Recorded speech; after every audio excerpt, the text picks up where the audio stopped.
ya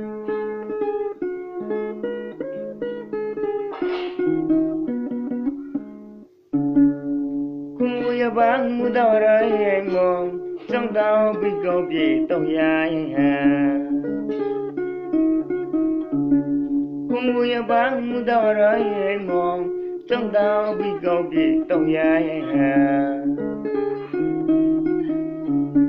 apa tôi nhị là hồi cùng với ghé lo tôi mong lại tao đi rong xi mà ya bang làm nếu một bữa chạy cũng vui cho lòng danh chồng cũng xuống lối nhị cô na ba lối nhị cũng vui ya bang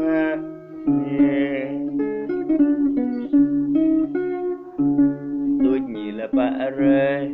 than chỉ nữ được lắm gió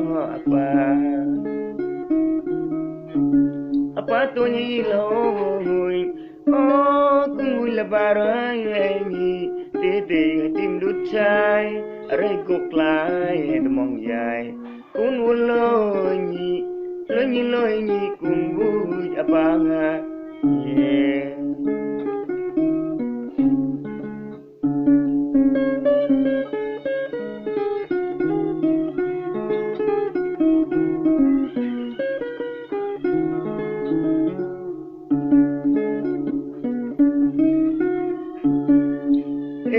chân mu đỏ ra mong trong đau bị gọc gì tao ya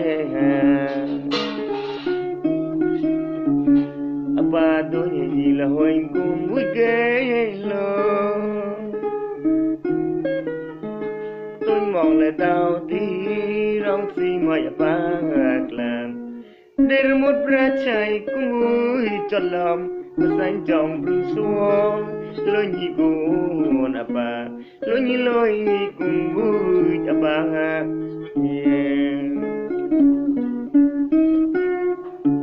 tôi nhị là ba ơi than chỉ nữ được lắm sao